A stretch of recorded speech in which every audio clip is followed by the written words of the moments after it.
There is a moment you still think about. Maybe it was 3 years ago. Maybe it was 10. You said something awkward at a party, and you have replayed it in your head so many times it feels like it happened yesterday. You tripped on a sidewalk in front of people, and you can still feel the heat rising to your face when you remember it. You sent an email with a typo.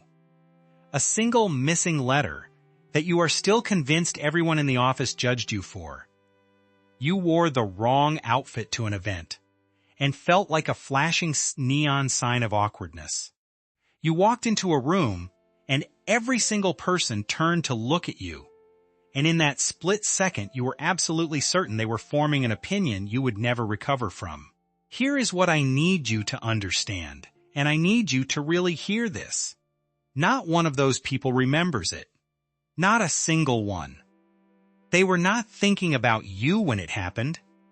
They were not thinking about you 5 minutes after it happened, and they are certainly not thinking about you now. They never were. This is not a comforting lie. This is one of the most liberating facts in all of psychology.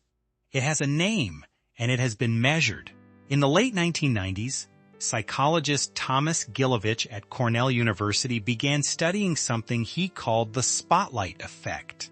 The idea was simple but profound. People systematically overestimate how much attention others are paying to them. They believe they are being noticed far more than they actually are. They feel like they are standing under a burning spotlight on a dark stage, when in reality, they are just one face in a crowded room where everyone else is also convinced the spotlight is on them. Gilovich tested this in a way that was almost cruel in its elegance. He had college students walk into a room full of peers while wearing a t-shirt with a large embarrassing image on it. I am talking about Barry Manilow levels of embarrassing, the kind of shirt that makes you want to disappear into the floor. After walking through, the students estimated that roughly half the room, 50%, had the shirt. The actual number, when researchers asked the observers, was around 23%, less than half of what they believed. The gap between perception and reality was enormous.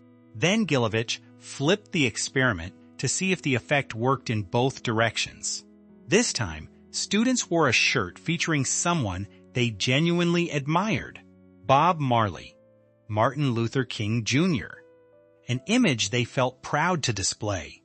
They estimated that roughly the same percentage of people would notice. The result was identical. Nobody registered the shirt. Nobody was paying attention either way. The spotlight was never on. Here is what makes the spotlight effect so important. It is not a flaw in your character. It is not evidence that you are vain or self-obsessed. It is a byproduct of a deeper neurological truth about how consciousness works. You are the center of your own universe because you only have access to your own consciousness, your own thoughts, your own sensations, your own memories. Every thought you have, every sensation you feel, every awkward memory that replays at 2 in the morning, all of it is happening inside your head.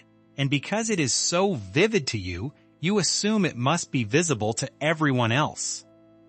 But they have their own thoughts, their own sensations, their own embarrassing memories replaying at 2 in the morning.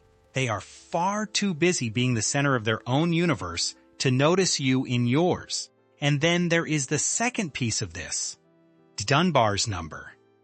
Anthropologist Robin Dunbar at Oxford discovered that the human brain has a cognitive limit on stable social relationships. That number is roughly 150. That is the bandwidth.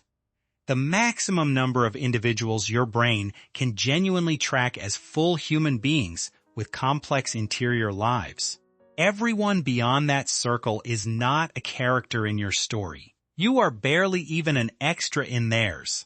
They do not have the cognitive bandwidth to catalog your mistakes. They are too busy worrying about their own mistakes, their own embarrassing moments, their own invisible spotlight. And here is the part that genuinely changes things. Once you understand the spotlight effect, you realize that the prison of self-consciousness has no walls. It never did. You built it yourself, and you are the only guard. Let me show you what this costs you in real terms.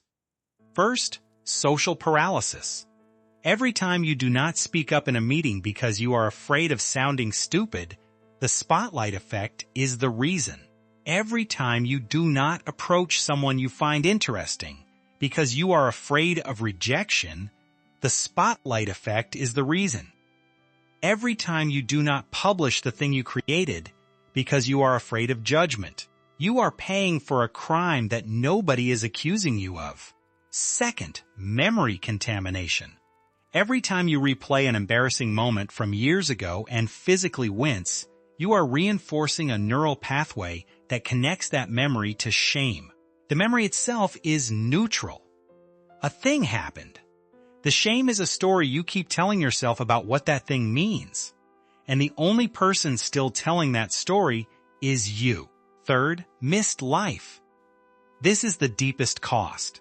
The time you spent worrying about what someone thought of you is time you cannot get back. And the cruelest part is that the person you were worrying about was not even thinking about you. They were worrying about what you were thinking about them. So what do you actually do about this? How do you take this knowledge and turn it into freedom? Number 1. Flip the spotlight. The next time you feel that familiar wave of self-consciousness wash over you in a social situation, pause for just a moment, walk sleesty, and run a quick mental exercise. Look around the room and ask yourself one question. Who in this room is currently worried about how they look? The answer, when you really look, is almost everyone. Every single person in that room is the main character of their own internal movie, with their own dialogue, their own insecurities, their own running commentary about how they are being perceived. You are not even a supporting character in their film. You might be an extra in the background of one scene. That is it. Number 2. Test it directly. Ask a close friend about an embarrassing moment you remember vividly. Pick one that still makes you cringe. Describe it with detail. Then ask them the question, do you remember this? In the vast majority of cases, they will look at you with genuine confusion. They will have absolutely no idea what you are talking about. Not because they are a bad friend, not because they do not care about you, but because they were never paying attention to your awkward moment in the first place.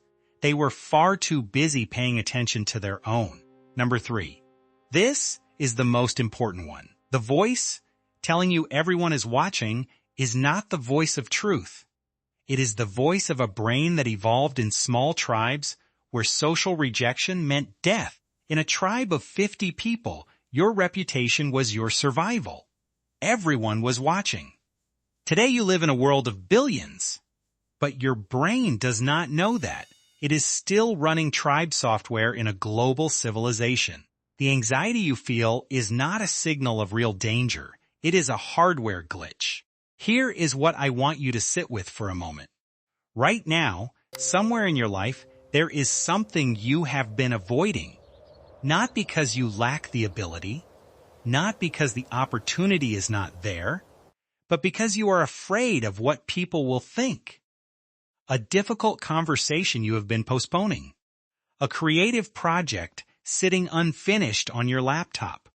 A social risk that could open a door you desperately want to walk through. The people you are afraid of are not thinking about you. They have never been thinking about you. They are lying awake at night worrying about their own embarrassing t-shirts that nobody else remembers.